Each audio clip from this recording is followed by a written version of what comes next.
Louie Tee. Welcome to the 2019 NFL Draft Wrap-Up Series, where your man Louie Tee aims to break down all 32 teams in the National Football League's 2019 NFL Draft using our baseball grading scale. Single, double, triple, home run. There are no strikeouts here in the Draft Wrap-Up Series. As you cannot tell how these players are going to pan out, and I don't want to discount any of these young men before they get their chance in the National Football League. And so we'll get a score for each and every single player selected in said team's draft. We'll apply bonuses when necessary, get an aggregate score, divide by the number of picks, which will yield us an overall grade for that team's draft. We'll then move on to the next team in the series picked by you.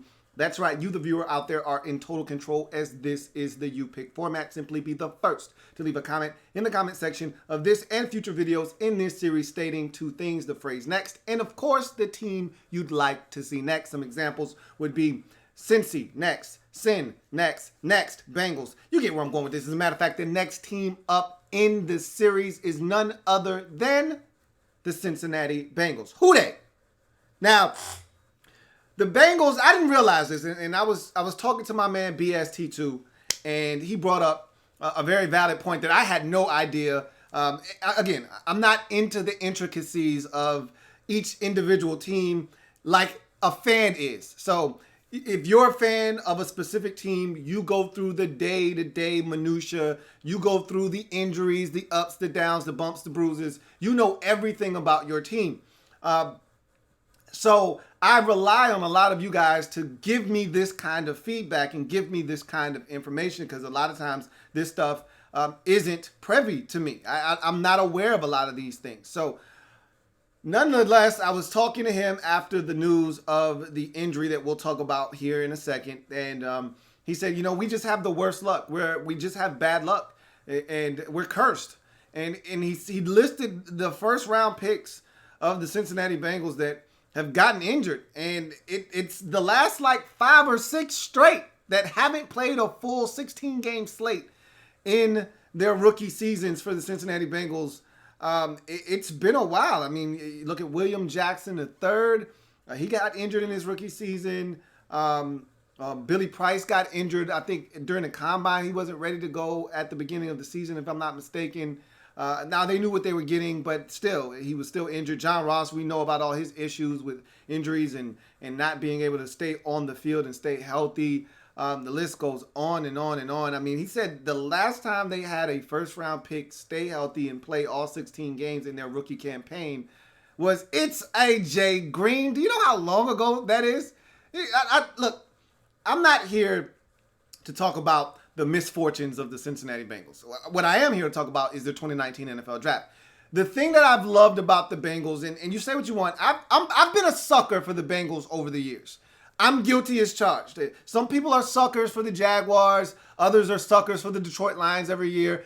I'm a dummy for the Cincinnati Bengals every single year. Them and the Miami Dolphins. I've kind of cooled off on the Dolphins because they don't have a quarterback, and among other issues, their coach wasn't a good coach. Hell, Cincinnati's coach, you could argue, wasn't a good coach, but at least Marvin Lewis won football games. He may have not won playoff games, but he won football games. So I didn't have as big a problem with Marvin Lewis, but it was time for him to go a long time ago. And so this is a big offseason for a number of different reasons. But I go back to my original point, which is I've always loved Cincinnati's drafts.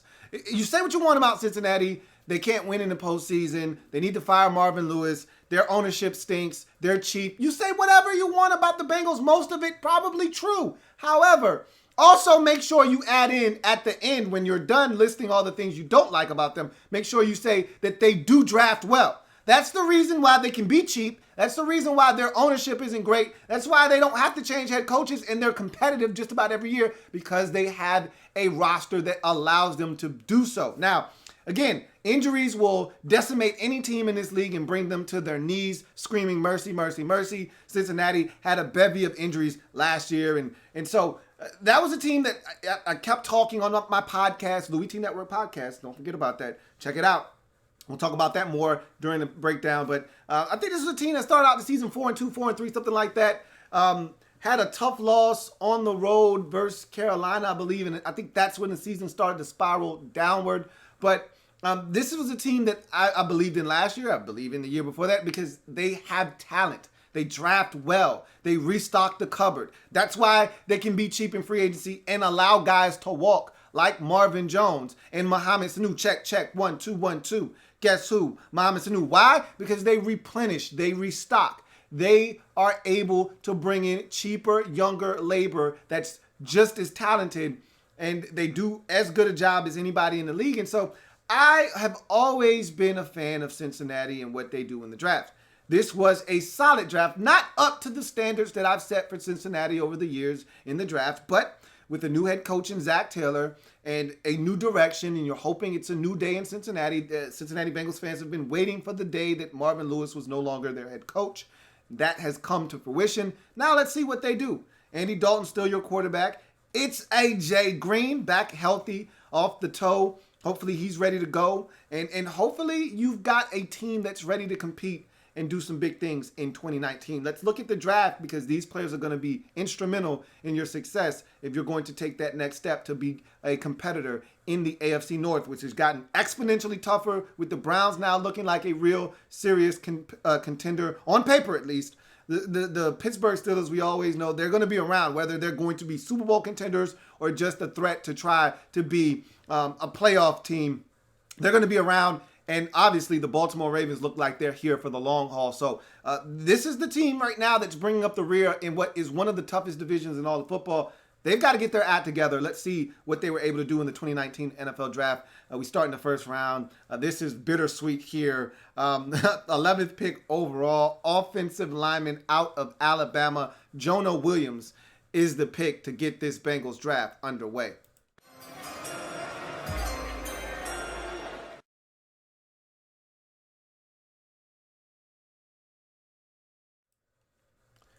So that whole discussion that I had initially about first round picks getting injured, if you haven't heard the news, I'm pretty sure you have by now, but if you haven't heard the news, Jonah Williams, torn labrum, had surgery, gonna miss the entire 2019 NFL season.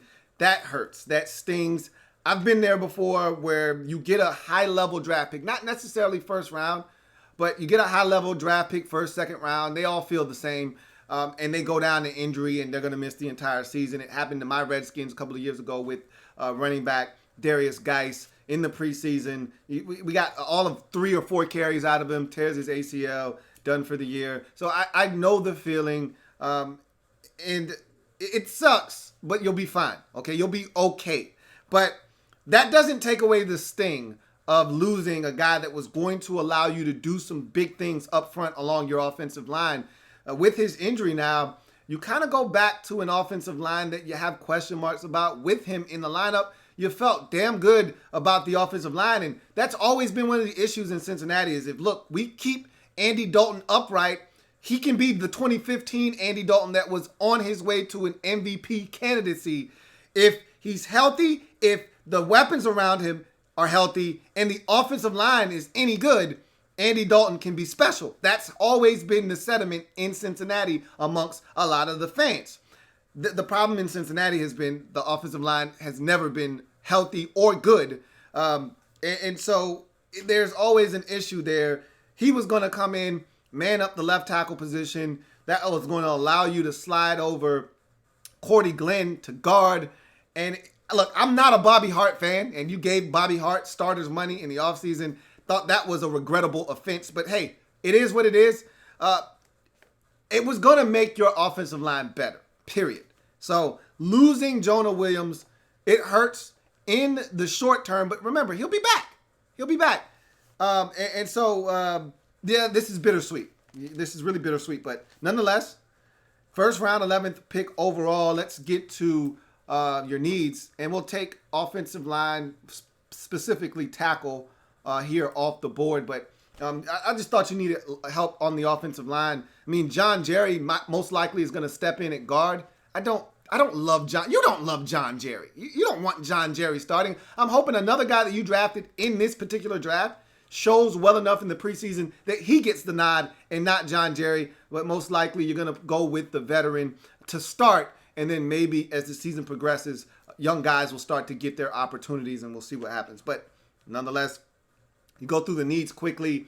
Tight end for me was the number one need. You lost Tyler Kroft in the offseason and free agency to the Buffalo Bills. Tyler Eifert is never healthy. You re-sign him on a one-year deal. You're crossing your fingers hoping that he stays healthy, but I wouldn't hold my breath. And you pretty much know how this goes with Tyler Eifert. So looking at the depth, all you would have is CJ Uzama.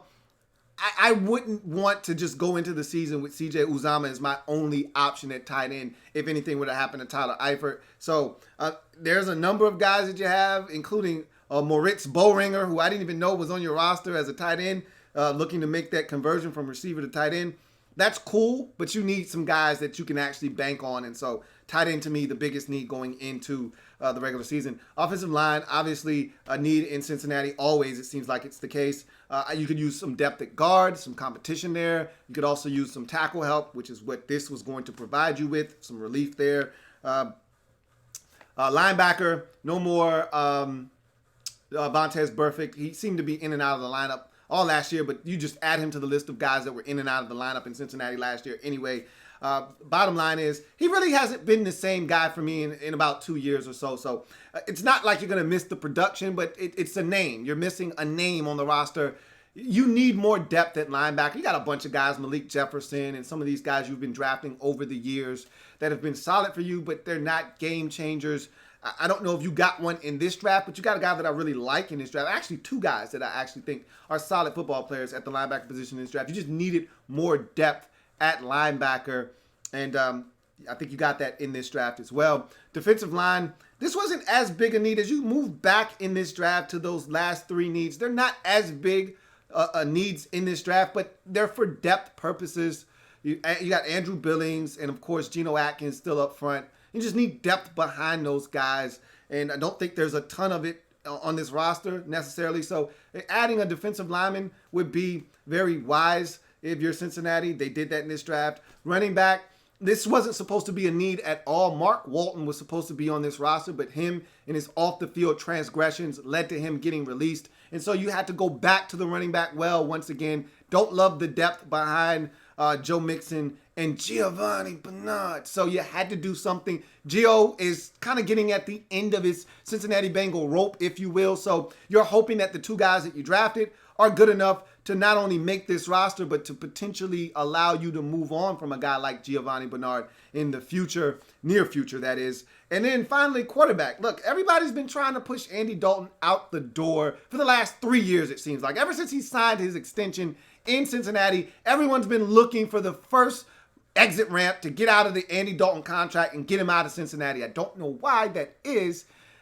I just know that you needed some other stuff at quarterback. Whether you love Andy, you don't love Andy, you just needed another guy that in case Andy decides to get hurt again, if he decides to break his thumb again, if he decides he can't finish the season, you need hope. You don't want Jeff Driscoll in the game wrapping up a season for you. At least think to yourself, hey, if Andy goes down, this is the next guy in line, and maybe he can be our next franchise quarterback. Let's see what we got.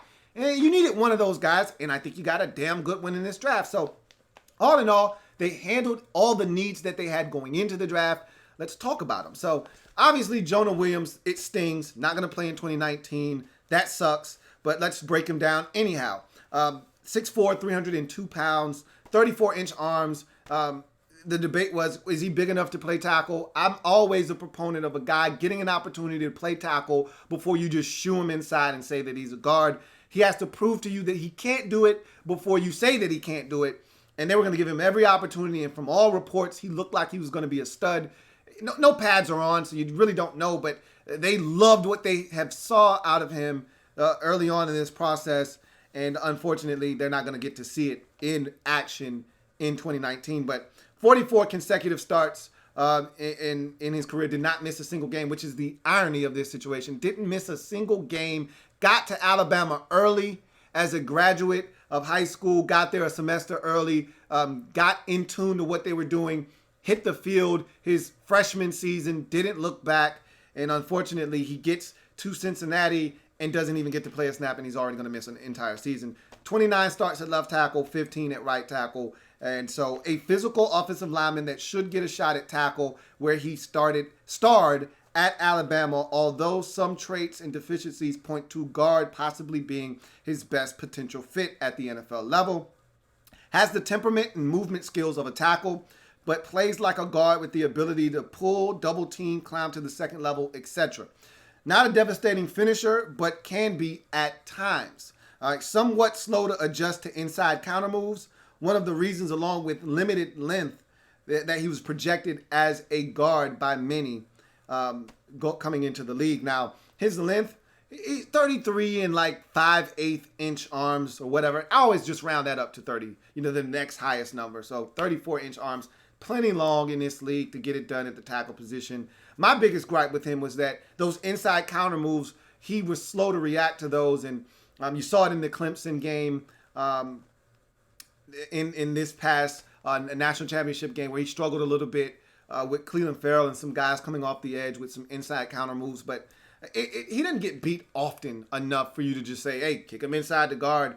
I think that this guy is going to be a really good tackle prospect. But obviously, the torn labrum is going to delay the process. And again, he'll be back. You just won't see him in 2019. I know that stinks. It sucks. But again, you have to tell yourself, these things happen all the time. Players miss entire seasons. You'll be fine. You move on. Next man up. That's what this league is all about. This is why you draft the way that you do. This is why you build depth the way that you should do in this league, because of situations like this. They're going to arise, and he won't be the last guy on your roster to be out for the season. Let's just hope there aren't any more main integral parts like Jonah Williams that go down for the remainder of the season in Cincinnati. My comp for him is Brandon Sheriff, a guy that came into the league as a tackle, ended up kicking inside the guard, and he's now an all-pro in this league. I thought Jonah Williams had that same ability to potentially kick inside the guard and be dominant. I'd love to see him get an opportunity at tackle. He was going to get that opportunity. We'll see what happens with him moving forward. But like I said, a lot of what you saw at Alabama, not his fault in terms of seeing him as a guard. They played him like a guard at tackle. That's what they do with their tackles.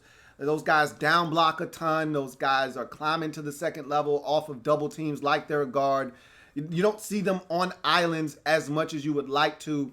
And so that's where you get that kind of guard feel from a guy like Jonah Williams. But make no mistake about it, to me, he has the ability to play tackle, and he was going to get that shot. Unfortunately, we won't see it in 2019. But in any event, first round, 11th overall selection, offensive lineman out of Alabama, Jonah Williams, for me, is... Hits it high! Hits it deep! It is out of here! So this next pick is one of the few that I really wasn't a huge fan of in this Cincinnati Bengals draft. Nonetheless, second round, 52nd overall pick. Tight end out of Washington, Drew Sample is the selection.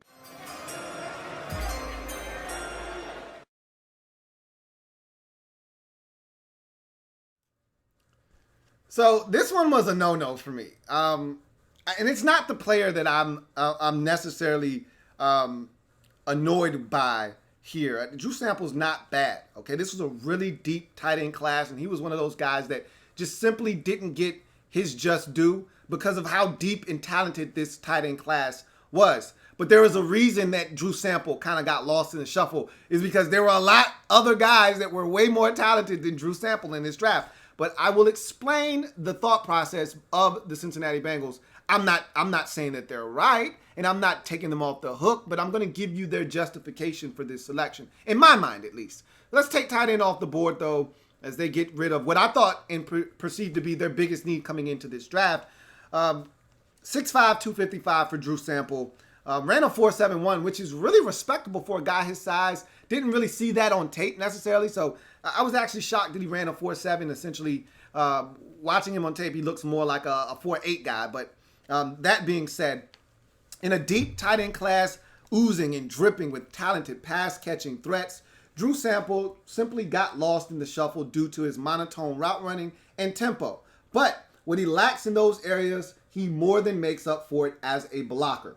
While his athleticism is sneaky and his hands are solid, what will ultimately define Sample and get him on the field sooner rather than later is his ability to block. So I'll explain this to you in layman's terms. Cincinnati was looking for a replacement to the guy that they lost in free agency, if you're asking me. All right. I talked about them losing one of their tight ends, a guy that they really valued. And any time that they would have an injury to Tyler Eifert, Tyler Kroft would essentially assume that number one tight end role and would do a hell of a job in doing so. And he was a solid pass catcher, but he was a really solid blocker. That kind of went under the radar in terms of his jobs as a tight end.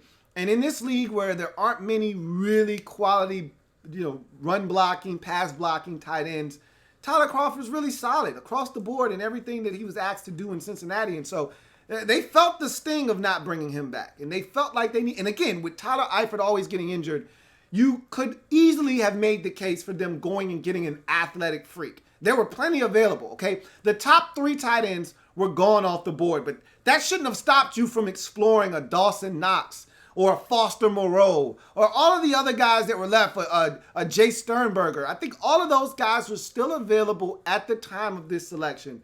If I'm not mistaken, all of those guys were still available. The only 3 gone at this time were the 2 Iowa tight ends and the Alabama tight end, Irv Smith. So I just felt like this was a super reach. Now I get it. You wanted a guy that could block, and a lot of these guys in this draft, not necessarily blocking threats, but Kahala Waring out of San Diego State and some of these other guys like Josh Oliver, you feel like if you teach these guys the nuances of the tight end position and how to block, they'll be more than serviceable, and you're getting athletic freaks at the position as well. You're not getting that here. So Drew Sample is a guy that I think is a solid athlete at best, but he's going to be more known for his blocking than anything else. And I think that's what the Bengals were after. And they felt like if we don't get this guy now, there's a chance that someone else may be thinking the same way we are in terms of getting a blocking tight end, and he may not be available the next time around. I would have rolled the dice. I would have went in a different direction. If I was that hard on for a tight end, it wouldn't have been Drew Sample at this pick in the second round.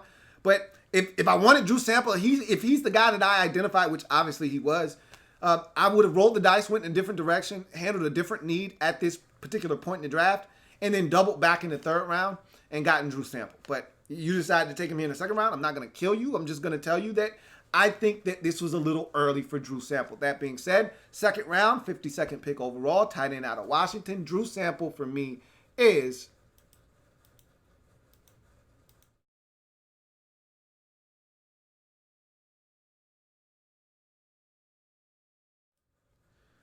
my comp for Drew Sample is Jack Doyle. All right, tight end in Indianapolis, really solid option, but he's Jack Doyle. Wouldn't you have rather had a Eric Ebron or a Jordan Reed or a Zach Ertz? Wouldn't you have rather had one of those types? A Travis Kelce? That's what you potentially passed up on in this draft by taking Drew Sample. You passed up on potentially getting something elite, and you settled for solid, for average. That's not what you do in the second round. You do that in the 4th or the 5th round. You don't do that in the second round. That being said, third round, 104th pick overall, linebacker out of NC State, Jermaine Pratt is the selection.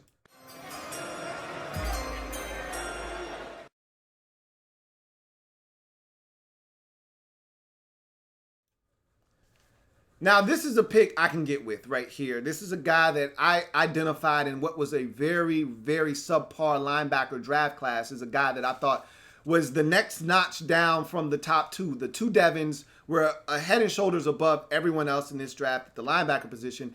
And then I thought it was a steep drop-off. And then I thought it was Jermaine Pratt and guys like Drew Tranquil and some other guys, Blake Cashman, some other guys that I thought were in a nice little kind of conglomerate. And then I thought it was another drop-off in this draft. And so I thought you got the third best linebacker in this draft. I had the 2 Devons, and then Jermaine Pratt was my next guy. So I thought you actually made out like a bandit in this draft. Luckily for you, teams like Detroit were sleeping and behind the wheel, and they selected Jelani Tavai in the second round. What the hell were they thinking? I don't know, but you are the benefactors of that. You are the beneficiaries because a guy like Jermaine Pratt falls into your lap here in the third round, and this is good value for a guy that I thought was the third best linebacker in this entire draft. 6'2", 240 pounds, ran a 4.57.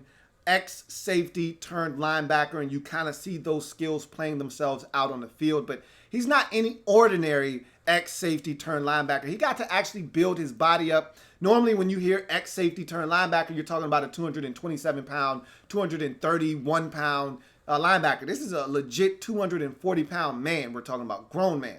So made that transition successfully, still learning the finer points of the linebacker position. He's still somewhat raw, but those are the things you like about Jermaine Pratt because he's on that upward trajectory. An ex-safety turned linebacker that uses a great blend of speed and power to get to ball carriers and quarterbacks. His time as a safety served him well as to dropping into coverage and having a feel for zone. Excuse me. His blitzing capabilities are an added benefit, and he showcases the smarts, athleticism, physicality, and effort needed to excel at the position at the next level, despite being a bit raw in his transition. So the thing I love about Jermaine Pratt is that he's still got a long way to go to get to his maximum potential as a linebacker. That should make you excited because what you've seen on tape gets you excited, but he's only scratching the surface, I believe. I think he's got so much more room for growth as a linebacker, but I love what I've seen just in the short period of time that he's been at the linebacker position. This is a guy that I think has a really good feel for zone dropping. This is a guy that moves well in space. This is a guy that finds the football, does a really good job of taking on blockers, shedding them, getting to the ball carrier, does a great job of beating guys to the point of contact, does a great job of getting guys on the ground once he gets to them. And probably my favorite trait that he has right now is that he's an exceptional blitzer. Times it up well. There's an art to blitzing as a linebacker. You know, you got the caveman blitzers that just run in and try to just stonewall or run over the running back or whomever is back there protecting. And then you got the guys that are very intricate and they set it up. They kind of blend in, hide behind another guy that's rushing. And then next thing you know, here they come out of nowhere. That running back lost them in the shuffle, sees him too late, and he's getting to the quarterback and lighting him up. And he's one of those guys that just times it up right. He just times it up well, and you see that reflected in his numbers in terms of sacks. I just like what he brings to the table, man. I think he's got a chance to be a big producer for you at the linebacker position, something that you really don't have on your roster at this current juncture. I think he has a chance to step in and really do some big things for you and maybe put everybody in their proper spots at that linebacker spot for you on this team. My comp for him is another ex-safety turned NFL linebacker in Thomas Davis. Remember, he was a safety coming out of Georgia. He didn't make the transition in college to linebacker. He did that at the NFL level. Teams didn't really know what to do with him, where to play him. He was kind of a hybrid in college, I'll say. He was playing a little bit of linebacker, but also some safety. But got to the league. He was still light. He was right around like 227, something in that general vicinity. He built his body up to 240. Jermaine Pratt's already went through that process. He's already 240. So you got to love where he is, but he's got that same kind of athleticism, that kind of mindset that Thomas Davis has, and I think he's got that kind of ability as well. So really like this pick here in the third round, 104th pick overall. Let's take linebacker off the board. My man Jermaine Pratt for you in the third round is...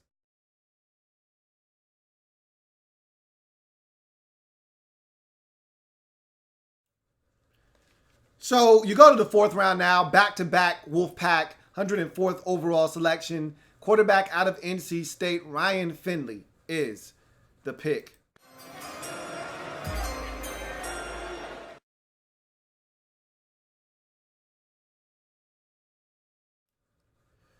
So if you've listened to my podcast, if you've watched any of my shows, Louie Tee Network podcast, first of all, I talked about a number of things, including a guy. I really like what you have at receiver. I think you've done some really good things in the free agency period of the draft. All right. After guys went undrafted, I thought you did some really good things with some undrafted free agents. Ventel Bryant is a guy that nobody's talking about. I talked about him on my podcast. So if you want to hear about Ventel Bryant, a guy that I think could easily make your football team, I think he's going to be a guy that makes a football team. Even if it's not in Cincinnati, he's going to end up on somebody's roster eventually. If he's tuned in and dialed in mentally, his physical gifts are something that's going to give him a chance to make an NFL roster. You also got the Nebraska kid that I really like too, that I thought would get drafted, in Stanley Morgan. And so you did some really good things at receiver. You've got some studs there that you're sitting on that you were able to do a really good job of getting in on the undrafted period. And I think that's going to help you. But when you look at this football team, and I said all of that to tell you, check out the Louie Tee Network podcast, okay? Available on Stitcher, Google Music Play, iTunes, TuneIn, Spotify, Apple Podcasts. Wherever a podcast is available, you'll find the Louie Tee Network podcast. That being said, I thought you needed to do something at quarterback. I'm not necessarily saying you need to replace your quarterback in the Red Rifle, Andy Dalton. But if you can find a guy that you like and groom a little bit, because Andy isn't going to be the answer necessarily, I think, long-term in Cincinnati, even though your coach has said that he loves Andy Dalton. That's great. But anyway, let's take quarterback off the board as you've handled that need here. But for me, I look at this pick, and I think it's a wonderful pick first and foremost. But I also look at it as an insurance policy, because Andy has been known to go down, miss the end of seasons with some kind of injury, and then you're stuck watching the final 6 games of the season with Jeff Driscoll at quarterback. We don't want to do that again, right? So this ensures that doesn't have to happen, because if Jeff Driscoll is starting for you, one, your season's probably already over, but 2, there's really no reason to watch, because Jeff Driscoll isn't going to be the future of the Cincinnati Bengals at the quarterback position. Now, if anything were to happen to Andy Dalton, and let's say Andy gets injured in week 9 and he's not coming back, he just broke his wrist, all right? God forbid that happens, but just going with a what if scenario, then now you have a guy that could come in, and now you've got reason to watch Cincinnati Bengals football, even if at that point of the season you're already 2-7 going into week 11. All right, now you've got a reason to watch Cincinnati Bengals football the remainder of the season, because this could be the guy that gets you excited about Cincinnati Bengals football moving forward. So I just love this pick, and he fits into what the Bengals have done at the quarterback position with Andy Dalton. 6'4", 213, 4'7", 340. So kind of that sneaky athlete, athleticism thing going here, like you get with Andy Dalton, Kirk Cousins, those kinds of guys, which is my comp for him is Kirk Cousins. You could easily comp him to Andy Dalton. They're all one and the same. They all kind of do the same exact thing. There are varying degrees. I think Kirk Cousins is better than that of Andy Dalton. But again, we've seen Andy at his best, and Andy at his best was damn near MVP level. So Kirk Cousins at his best, damn near 5,000-yard passer. So we've seen guys like Ryan Finley really do some big things in this league. But what we haven't seen from these guys is them winning at a big level. So, and that's Ryan Finley's issue, is that at NC State, the guy was a high completion percentage guy. He was a quarterback general. I thought he did some really good things. A guy that can read the entire field, go through his progressions quickly, go to the right guy, can throw the back shoulder fade effectively, gets rid of the football in rhythm and timing. Not as accurate down the field with the deep ball as I would like him to be, but he can be accurate with the deep ball. There's a lot of things I like about Ryan Finley. As a matter of fact, Finley was my 4th rated quarterback in this year's draft, behind Haskins, obviously Kyler Murray, and Drew Lock. Those were my top 3. And then it was Finley, and then it was Daniel Jones. So I was a Ryan Finley guy. And I really think you got a really good bargain here in the 4th round, because I thought no worse than a 3rd round pick. I thought he was going to go in the 2nd round. I really thought he was going to go to New England. I said, this is the guy New England's going to peg as the heir apparent to Tom Brady again. And this time, they're actually going to have to play this guy, because Brady's going to be at the end of his rope by the time Finley's rookie deal is up 4 years from now. Brady, probably in that 3rd year, they're going to be looking at him like, all right, Tom, it's been a hell of a run, bro, and you're one of the best to ever do it, but we got to move on. And I thought Finley was going to be that guy, but they decided to go with Jarrett Stidham. They're going to regret that, because Finley is a better quarterback. And so I think you got yourself a steal here. But the knock on Ryan Finley is that in the biggest games, in the most pressure-packed situations, he doesn't rise to the occasion. And I always think back to that 2017 game at home versus Clemson. Remember, that Clemson Tigers team featured Kelly Bryant at quarterback. That was a winnable football game. All right. They're not going to beat Clemson with their current quarterback. All right, moving forward. They don't stand a chance. That was the opportunity to go get you one against one of the big bad boys in the ACC, in the Clemson Tigers. And that game was there for the taking, and they were in the game late. Now, they didn't lose the game because of Ryan Finley. They lost the game because the defense couldn't get stops. However, they had the football late in that game with a chance to win, and Ryan Finley didn't deliver. And that's the story of Ryan Finley at North Carolina State, is that in the biggest situations, he didn't come up large for his team. And you could say the same thing about Kirk Cousins. A lot of Redskins fans like to do that. I'd like to think that Kirk was pretty clutch for the Redskins. Yep, he threw some back-breaking interceptions. Yep, in some situations where we needed him to come through, he didn't. But I also remember games in which we needed him to come through, and he did. Ask the Tampa Bay Buccaneers. Ask the Philadelphia Eagles on the road in December to clinch the division in Philadelphia. There are games that he came through in a major way and brought the Redskins back, and they won games because of Kirk Cousins. I see a lot of that in Ryan Finley. But again, to what degree, on what scale do I see that? That's the question for Ryan Finley. But he's a guy that I think can start in this league. And it's only a matter of time, I think, before he's starting in Cincinnati. I don't know if that's sooner rather than later, but he's under contract for 4 years. It wouldn't shock me that if by year 3, this guy's starting for Cincinnati and they've moved on from Andy Dalton. Could be year 2. You know, I don't actually know Andy Dalton's contractual situation, but I can tell you this much.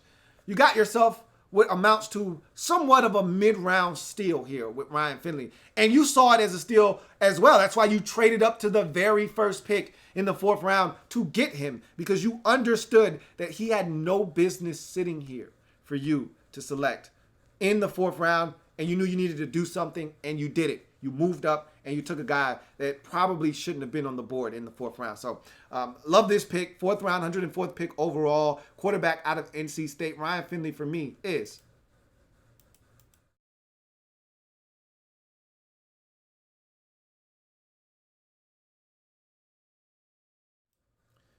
So we move on to the next 4th round pick. Bengals had 3 4th rounders.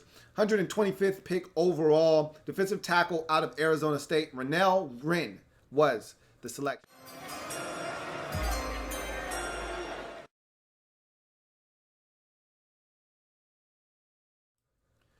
So Renell Wren takes care of another need on the defensive line. So let's take care of that and take that off of your needs list. 6'5", 318, 34-inch arms, pretty much 5 flat 40, which is exceptional time for a 320-pounder, essentially. 30 reps of 2 1/4. So this guy checks all the boxes, and when you look at him, he doesn't look 320. He looks like he's 300 pounds. So he carries the weight well. He's strong at the point of attack. There's so many things you like about Renell Wren when you see him, but then you watch him and you think, with all of these things I just mentioned to you and the talent that this guy has, why isn't he making more plays? Why isn't he more disruptive? Why isn't this guy a bigger name in this draft? This draft was littered with defensive linemen that could impact not only the run game, but also the pass game. Why isn't this guy one of them? Well, let's talk about him. A talented big man whose movement skills and body type don't match the production.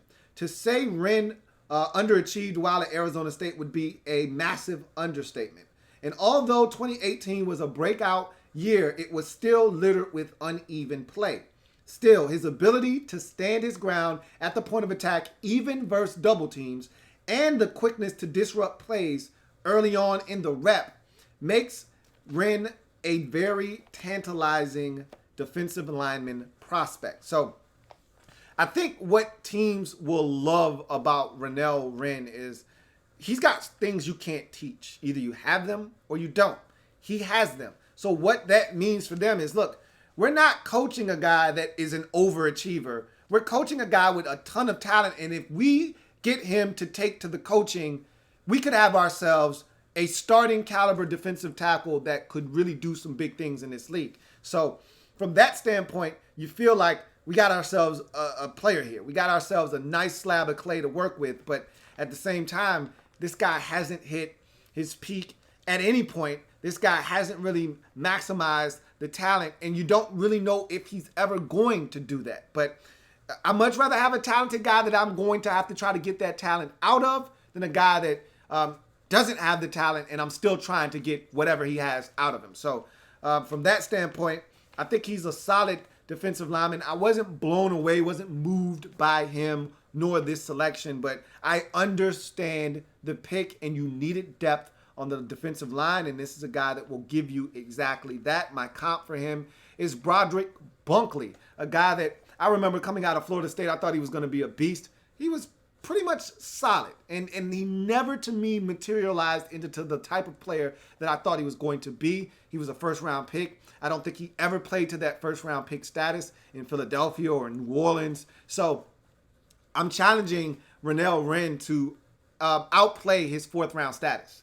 I don't know if he's capable of doing that or not, but I'm challenging him to do so because the talent suggests he should be able to do exactly that. But here in the fourth round, 125th pick overall, defensive lineman Renell Wren for me is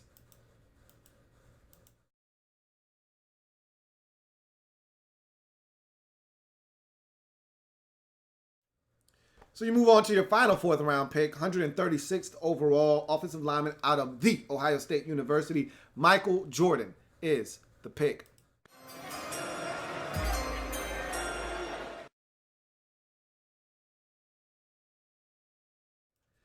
So this is your one obligatory Ohio State player that the Bengals must select in the NFL draft every year. Some years it's multiple Buckeyes, but they're going to take at least one. Mike Jordan happens to be that guy this year. 6'6", 312, 34-inch arms, 41 consecutive starts, jumped onto the Ohio State campus in his freshman year and started right away, the first Ohio State freshman to do that on the offensive line since Hall of Famer Orlando Pace. So that's big accolades for a guy here in Michael Jordan. 27 starts at left guard, 14 at center in his final year at Ohio State. But I think he projects better at the next level as a guard. If you watched him at center in 2018, and I went back and watched him at guard in 2017, I think the tape to me is much better at guard than it is at center. But I digress. A versatile interior offensive lineman prospect that showcased the ability to play center in his final season at Ohio State. But watching him closely, it may be guard where his best value lies, where he started the previous 2 seasons at Ohio State before center in 2018. While his movement skills are average at best, and so is his change of direction, his size, length, and play all suggest guard at the next level with a frame that could even add more mass to it at the NFL level. So when I look at him, he's the guy that looks like he could easily get to 325 and it wouldn't be an issue and it wouldn't change the way that he plays. It wouldn't change his movement skills, any of that stuff. He's a big dude. He moves well. He's not great, okay? I'd say average to above average. I don't love his change of direction. I think he struggles in that department. When guys are running twists and stunts and he's passing it off, he doesn't move fast enough to that other guy that's looping around, and sometimes those guys can get by him. But you put a guy in front of him, he does a pretty good job of keeping that guy in front of him. And at guard, I thought he did some really good things in the run game. I saw him moving guys and really being physical in the run game, something I didn't necessarily see out of him at the center position.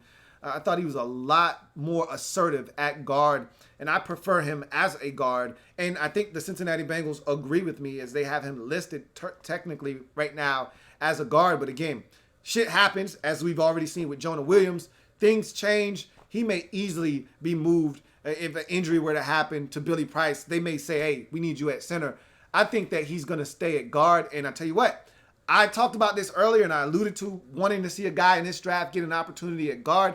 To hell with giving the guard position to John Jerry. To hell with it. All right, we know what John Jerry is in this league. We've seen enough of John Jerry to know what that movie looks like and how that movie ends. And it never ends in a good way for the team he's playing for, by the way. I've seen that movie over and over again.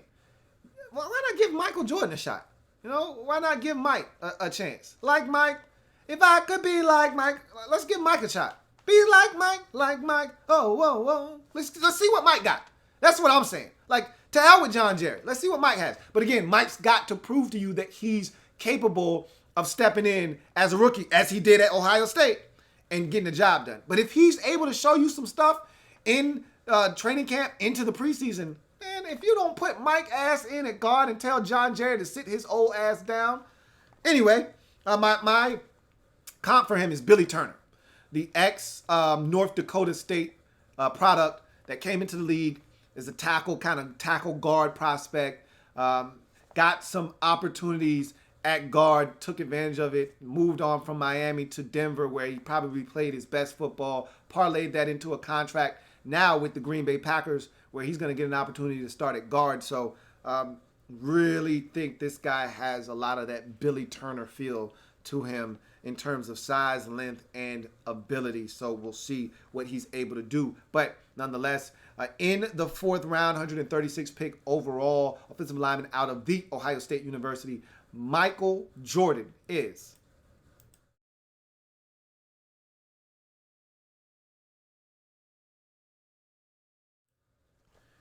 So you go now to the sixth round, 182nd pick overall, running back out of Texas A&M, Travion Williams is the pick.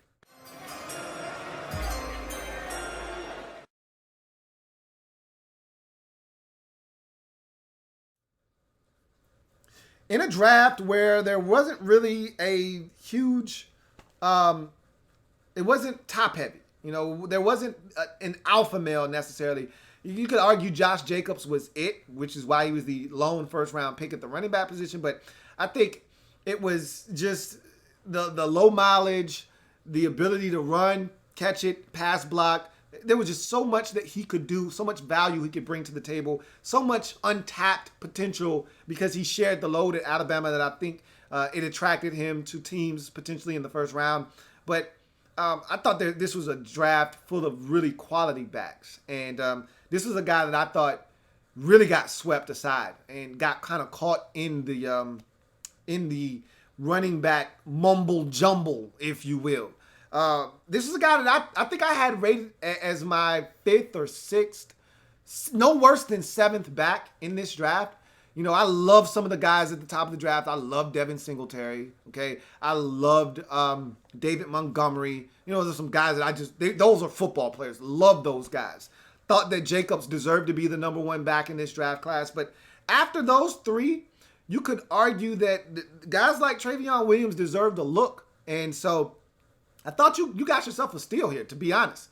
And this is what the Bengals do. And he's going to be a good NFL football player. And this is why I love what the Bengals do in the draft, because their guys do a great job of scouting talented football players and getting them throughout the draft. And this is another example of that here in the sixth round with Travion Williams. And I said you needed a running back, and you got one. So let's take that off the board, and let's talk Travion Williams. 5'8", 206 pounds, 4'5", 140. Thought he would run faster than that, but I think he actually plays faster than that. So a solid shifty back with receiving capabilities. Travion Williams combines toughness and the ability to run in between the tackles with a splash of finesse to bounce it outside and hit the home run all the while. He's not the biggest back at 5'8", 206, but he plays much, much bigger. So I remember the first time I laid eyes on Travion Williams. I remember watching the Tennessee-Texas A&M game from 2016. And I'm like, who is this guy number 5 that's eating Tennessee alive? That was, first of all, that was my game, because that was the game that sold me on the Saints running back out of Tennessee. I can't think of his name. It'll come to me. But and I told anybody that would listen, he's a first-round pick. You guys are sleeping on this dude. He is a first-round pick. And in that same game, Travion Williams was going nuts as well. And so it was like almost like a running back duel going back and forth with those two in that game. And that was the first time I was exposed to Travion Williams. So he's been on my radar for several years. This guy led the SEC in rushing yards. I talked about this guy on my podcast thoroughly. Like, people are sleeping on Travion Williams. Like, this dude is legit. And somehow, some way, he got kind of swept to the side. And yeah, running backs in this league have been devalued. I think the running back value is going back up. But I think it's his size. If this guy were 5'11", 215, Alvin Kamara is the back that I was talking about, obviously. But If Travion Williams was 5'11", 215, he probably would have gone in the third round in this draft. But instead, he is here in the sixth round for you to take, and you're going to get a steal. So feel good about that. But I think this guy is exceptional, and he brings a lot of things that I like to the table. This easily could have been a triple, probably should have been a triple, but I just feel like I need to see it at the next level to believe it. But I think I know that this guy can get it done. If he can do it in the SEC, why can't he do it at the NFL level? My comp for him is Devontae Freeman. Devontae Frey! Out of Atlanta. A guy similar size, right around 5'8", 206 pounds. I think they're identically sized, at least coming out of college, him coming out of Florida State. We all know how hard and physical Devontae Freeman runs. He gets injured because of it, concussions and whatnot. I see the same thing in Travion Williams. And a lot of people dismissed Devontae Freeman because he ran a 4.57 at the combine. He ran a 4.51. I think that had to do with it. If he ran a 4.44, he might have been a fourth round pick. I don't know. These are certain things that teams look at. But I tell you this much. I think this guy has Devontae Freeman written all over him. As I'm sitting here talking him up, and knowing how much I liked him, I don't even know how this isn't a triple. But in any event, in the sixth round, 182nd pick overall, running back out of Texas A&M, Travion Williams for me is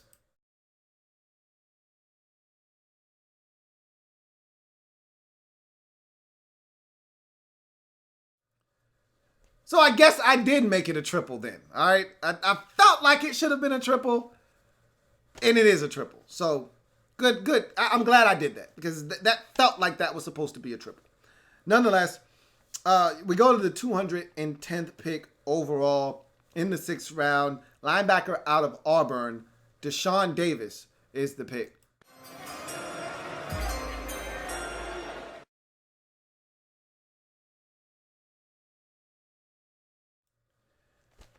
I'm going to tell you right now, I actually really like Deshaun Davis, man. Now, you see 5'11", 234, and you instantly think, nah, not happening. Not going to get it done at this level. And I think that's why he's sitting here in the sixth round. That coupled with the fact that people weren't in love with his athleticism, I think he kind of knew that. That's why he didn't run at the combine, but did everything else. I think he kind of knew, all right, if I run here and I don't run the time that people want me to run, it's going to hurt my draft stock. Well, it hurt your draft stock anyway. So why don't not? And that's why I always tell people, just run. If you stink it up, you'll get a chance to clean it up at your pro day. But that's nor here nor there. When you don't run, people feel like you're hiding something, and they already thought you were slow. You don't run. You're not injured. Now we're confirming that you're slow. You're confirming it for us, because if you were fast, you'd show us that you were fast. So anyway, when you watch him on tape, I looked at him and I said, man, this guy's a big ball of energy, man. This guy is always around the football. He's always around the action. I like him a lot. So 5'11", 234, 4.77 is what he was hiding from everybody, which it's not fast, but it's not terrible. We've seen way, way worse. Now, at 5'11", you need to be running, and sub 240, you probably need to be running a sub 4.7. But all right, it is what it is. When you hear the term downhill thumper, it's usually a backhanded compliment that carries a stigma, but you should probably still wear it as a badge of honor. Nonetheless, they're saying you're tough. You're slow, but you're tough.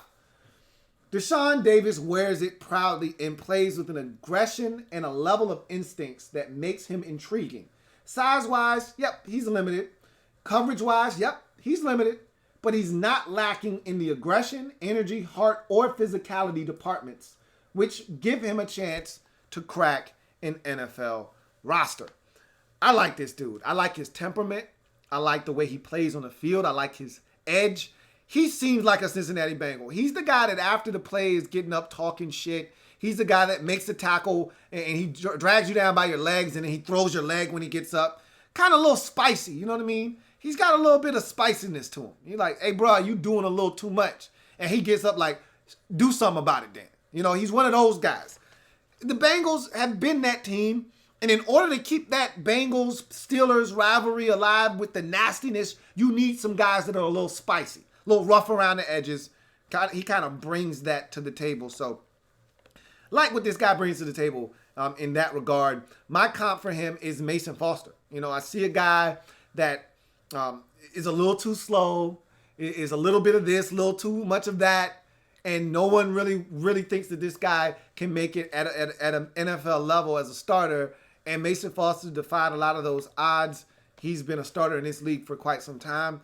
I'm not saying that that's what Deshaun Davis is going to do, but similar size, similar athleticism, similar instincts, similar ability to just be around the action, around the football. And I think this is a guy that has a shot, man. I don't know if he's a guy you want on the field on third downs. I don't know if he's a guy that is going to be able to start for you.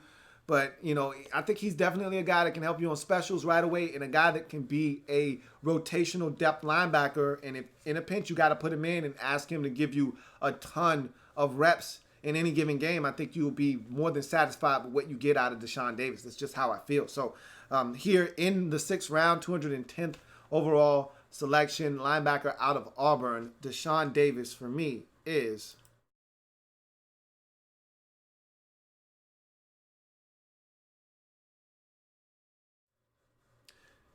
So 6th round, 211th pick overall. So the very next selection in the 6th round, running back out of Oklahoma, Rodney Anderson is the pick.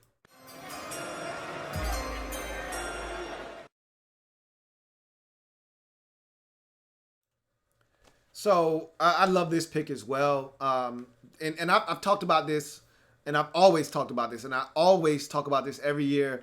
6th round, 7th round, late in the draft. These are the times you take flyers on guys with an injury history, guys with a checkered past off the field, but they're very talented.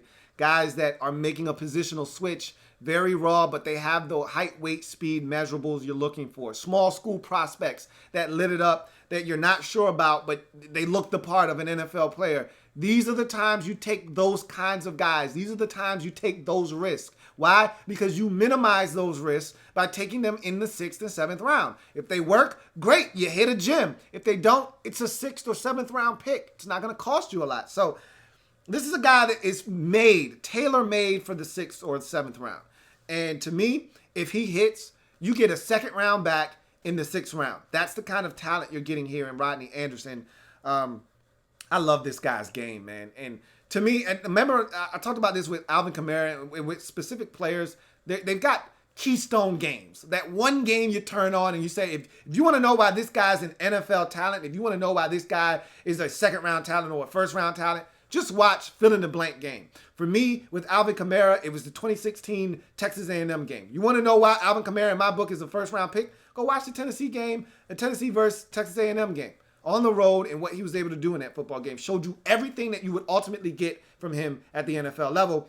If you want to know why this guy's a 2nd round talent, but he's sitting here in the 6th round, I'm going to tell you in a second. But if you want to know why he's a 2nd round talent, minus all of the things I'm about to tell you, to just go watch the 2017 Rose Bowl game versus Georgia. That tells you everything you need to know about Rodney Anderson. That's the game that defines him as a football player and tells you that this guy is dumb talented. Stupid talented. All right. That being said, that's out of the way. I'm not going to spend a lot of time on Rodney Anderson because the injuries speak for themselves. 6 feet, 224. Let's go through his injury history because it's very long. All right. He's got a rap sheet of injuries, so I've got to go through them quickly.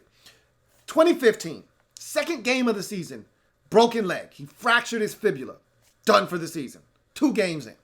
Comes back in 2016. He's ready to go. And before the season even gets underway, fractures a 5th and L5 vertebrae in his neck. Done for the season. All right. Comes back in 2016. Hasn't played football really in 2 years.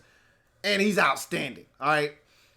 Healthy for all 14 games. Culminates that season in an epic Rose Bowl performance. One for the ages where he rushed for over 200 yards on that Georgia defense. And then the expectations are through the roof for this guy in 2018.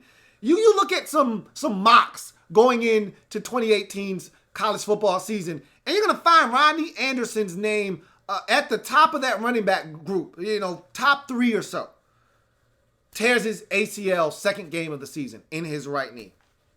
So what I'm essentially telling you is, out of his 4 seasons at Oklahoma, at Norman, he played in 1 full season. All right, 1 full season in a total of 18 games in 4 years. So that tells you all you need to know on the injury history here. But the dude is talented. My comp for him is Marion the Barbarian. Marion Baba the Third. That guy was a beast. And I don't know if you guys remember Marion Barber or not. I'm a Redskins fan. I remember a Sunday night in which the Cowboys came to Washington and Marion Barber proceeded to run out the final 10 minutes of the clock on what was known as the Barbarian Stoner Drive, where he stoned the Redskins to death with 4 and 7 and 11 and 3 and 4 and 6 and 2 and 7 and 9-yard runs until the Cowboys systematically ran the clock out on what seemed like an eternity. On like probably 11 straight carries, he bashed our brains in. Marion Barber was one of the toughest backs, if you remember. Had a 7-year career running people over. That's Rodney Anderson. And don't forget that when Marion Barber came into the league, he ran a 4.49. So Rodney Anderson, all of those things. Really talented. It's the injuries that have him here in the 6th round. If he's healthy, you got to steal. Plain and simple, end of discussion, you got to stud. Really, your running back position, with what you've done in this draft, coupled with the guys you already had on your roster, maybe the best in the league. I'm just going to be frank with you. If guys are healthy. Gio Bernard, it seems like he's always hurt. This is a guy that can't stay healthy. But if you stay healthy at the running back position, man, you got some shit to play with. Straight up. In any event, 6th round, 211th pick overall, running back out of Oklahoma, Rodney Anderson for me is.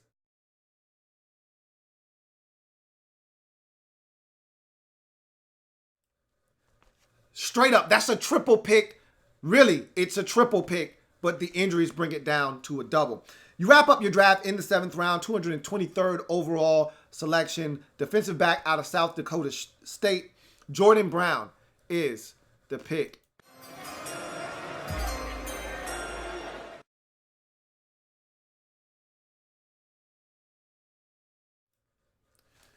So this guy looks the part, and I didn't think you needed corners, but the Bengals do a really good job of keeping the cornerback cupboard fully stocked.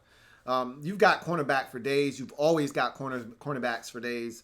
But nonetheless, this is a guy here in the 7th round that if he hits, you're going to get 2nd round production out of him. That's how good he could potentially be. And he's raw. And I talked about small school guys that fit that height, weight, speed, measurable, and check off all the boxes, but go to a smaller school. And I just talked about that with Rodney Anderson and the kind of guy you take in the 6th and 7th round when you take flyers. Here's one, and here's a prime example. Guy making a positional switch, still a little raw, making the switch from receiver to corner. He's a guy that has all the talent you're looking for. Height, weight, speed, specimen at 6 feet, 201, running a 4.51 40. He checks all the boxes, makes plays, has ball skills because of his wide receiver background. Everything you're looking for, he's got it. I just don't know if he has the right temperament to play cornerback at a high level in this league. He's too passive aggressive for me. I'll give you my quick synopsis of what I saw from him. 6 feet, 201, 4.51 40, 39.5-inch vert. So again, checking all the boxes, measurable wise, athleticism wise. Converted cornerback from wide receiver who passes the eyeball test at 6 feet, 201. While he plays with the temperament of a wide receiver who doesn't particularly desire much contact, his ex-wide receiver traits aid him in the way of route concepts, understanding what receivers are trying to do and how they're trying to set him up, so it allows him to break on the football early, and ball skills. He's a guy with 8 career interceptions, and remember, he didn't come to South Dakota State as a corner. He came as a receiver, and so that first year, he was still a wide receiver, didn't make the switch until after his sophomore season. So you're talking about a guy that 3 years at the cornerback position, yet he still had 8 career interceptions. 3 in each of the past 2 seasons. So this is a guy with some good ball production. And also with more confidence and coaching, Brown could go from raw small school prospect to NFL starter. And it's not out of the realm of possibility with his skill set. This guy's really talented, man. But my problem is he's playing 12 yards off the ball and giving up anything you want underneath. And again, that's somewhat him, that's somewhat scheme. If that's what the scheme calls for, then so be it. Then you watch him come up and press, delete the airspace, and get in the face of a receiver, but he doesn't touch him. Then lay a hand on him, and he's giving out free releases. Well, what the hell are you in a guy's face for? If you're going to not touch him, if you're going to allow him to run unmolested, you might as well back up 5 yards and do that. Because if you don't have, and you're a 4-5 guy, it's not like you're running a 4-3-7 or you're running a 4-4-3. You're a 4-5-1 guy. If you're going to come up in a guy's face and not impede him at all, then you're asking for somebody to run by your ass and leave you flat-footed. So I just feel like his temperament has to change. He has to be more aggressive. He has to be a guy that wants to get into the fray and make tackles. He has to be a guy that wants to lay hands on a receiver at the line of scrimmage. These are things that if he's able to do, takes the coaching, gets a little bit more aggressive, and I think cleans up some of the rough edges that he has being an XY receiver, it's a guy that could easily start in this league and have some success. But I see him, my comp for him is Tracy Porter. I see him as a guy that has some talent, that, you know, you coach him up. Tracy Porter never wanted to tackle anybody. That was never Tracy Porter's strong suit. Not something that he really particularly enjoyed doing. But Tracy Porter could play some corner when he was healthy. You know, we all remember the interception he had against Peyton Manning in the Super Bowl that helped the Saints clinch that one. Tracy Porter was a talented defender. I see the same thing in Jordan Brown. Same size, same ability. Not as fast as Tracy Porter. Tracy Porter could run, but I see a lot of the same skills in Jordan Brown than I did Tracy Porter. So in the 7th round, 223rd pick overall, defensive back out of South Dakota State, Jordan Brown for me is...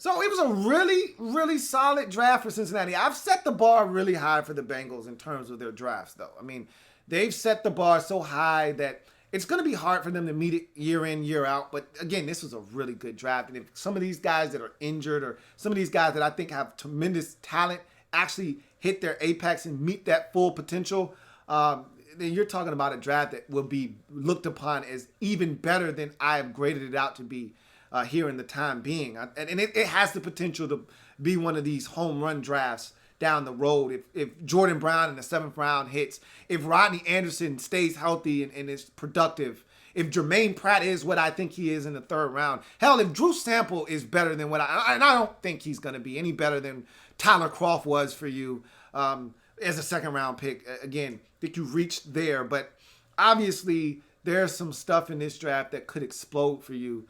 Hell, you could get a 4th round quarterback that turns into, dare I say Kirk Cousins? I don't know. Russell Wilson, maybe? Nah, probably not. But you never know. These are the types of players you took that have that kind of ceiling, though. And so you should feel good about your draft. You really should. It sucks what happened to Jonah Williams, and he's not going to play in 2019. But he'll be back. That's what you have to tell yourself. He'll be back next year. And it's like having an additional 1st round pick. You know that all too well, though. I don't have to explain it to you. Nonetheless, let's check out your score for this particular draft.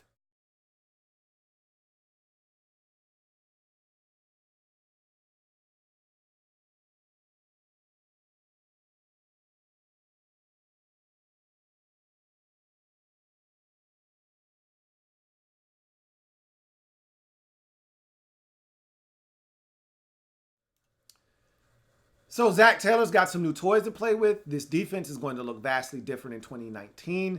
This is going to be a different football team. I'm actually excited. I'm not going to fall for the banana in the tailpipe this year, as I usually do every single year with Cincinnati. I say that now, and then the season gets near, and then I start falling in love with A.J. Green's game and Andy Dalton and their relationship and their ability to make some beautiful music together. And then you see Joe Mixon, and he's a beast. If you don't know about Joe Mixon, you need to wake the hell up. Joe Mixon is a stud. And you start looking around at that football team and all the talent they have. A lot of people are really downgrading this football team. I don't know why. Okay, the defense was horrible last year. I get it. But if they can improve on that side of the football, they still got massive talent on offense. I'm just saying it. But I'm not going to fall for the banana in the tailpipe this year. So that being said, make sure you check out the Louie Tee Network podcast if you haven't already done so. Louie Tee Network podcast. Available on Stitcher, Google Music Play, Apple Podcasts, TuneIn, Spotify, of course, the website, LouieTeeNetwork.net. Also, subscribe to Louie Tee Network. What are you waiting on? Turn on that notification bell so you don't miss a thing. A lot of great content coming up, not only for these Bengals, but all 31 other teams in the National Football League. And so I will see you guys next time. If it's not your man T, it's not the best NFL coverage it could be. Until next time, I'm your man Louie T, signing off. Have a good one. Louie Tee.